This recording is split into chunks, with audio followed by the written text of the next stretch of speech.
Good morning बच्चों।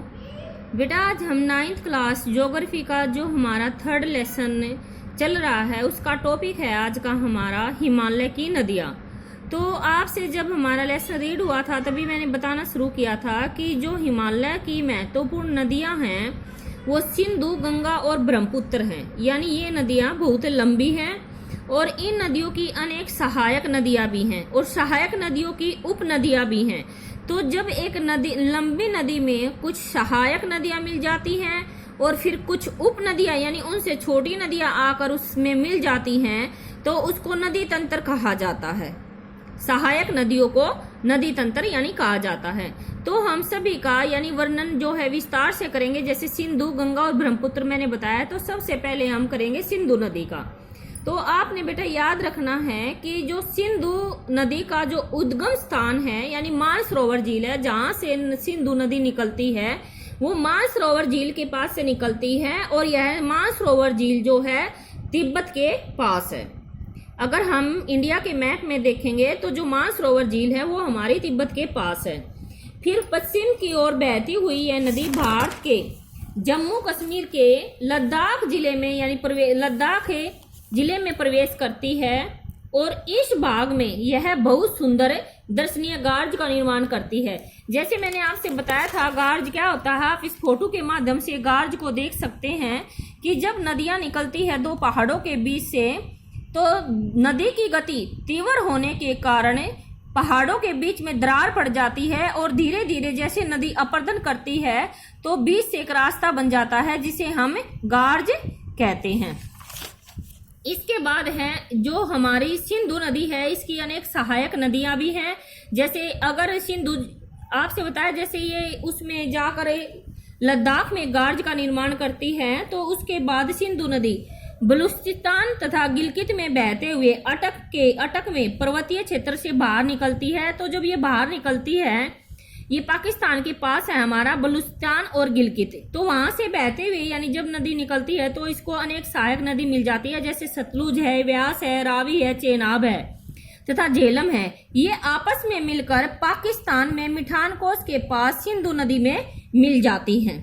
इसके बाद यह नदी दक्षिण की तरफ बहती है और दक्षिण की तरफ बहती हुई यह अरब सागर में जाकर मिल जाती है। जो हमारी सिंधु नदी है इसकी जो लंबाई है वो 2900 किलोमीटर है और जो सिंधु नदी है वह विश्व की लंबी नदियों में गिनी जाती है। इसके बाद आज टॉपिक दूसरा हमारा गंगा नदी तंत्र। गंगा जो है बेटा जहां से निकलती है गंगोत्री नामक स्थान से निकलती है। अलकनंदा और भागीरथी देवप्रयाग में यानी इसकी सहायक नदियों के रूप में साथ बहती है देवप्रयाग में। इसके बाद देवप्रयाग में मिलती है यानी अलकनंदा और भागीरथी। फिर हरिद्वार के पास गंगा जो हरिद्वार है हमारा, उसके पास गंगा जो है पर्वतीय भाग को यानी पर्वतों के भाग को छोड़कर मैदानी भाग में प्रवेश करती है। हिमालय से निकलने वाली बहुत सी नदियां आकर गंगा में मिलती हैं। इनमें से कुछ प्रमुख नदियां हैं जैसे यमुना है यानी ये सहायक नदियां ही हैं जो मिलती है। यमुना है, घाघरा है, गंडक है, कोसी है।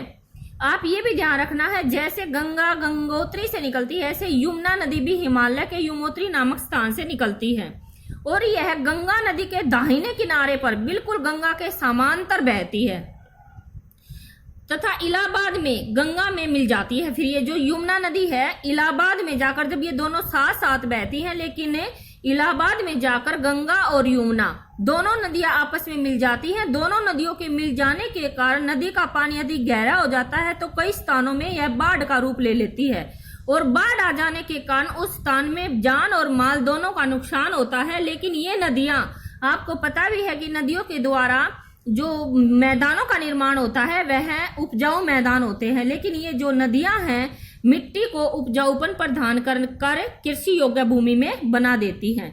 इसके बाद है हमारा पार्यद्वीप उच्च भूमि से आने वाली मुख्य नदियां यानी पार्यद्वीप पठार के उच्च भूमि से आने वाली जो नदियां हैं वो चंबल है, बेतवा है और सोन है।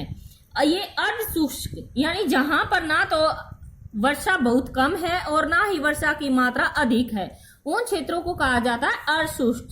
तो जो पार्यद्वीप की उच्च भूमि क्यों कहा गया है कि पार्यद्वीप पठार का जो भाग ऊंचा उठा हुआ है वहां से कुछ नदियां निकलती हैं जो कि नाम है नदियों के चंबल, बेतवा और सोन।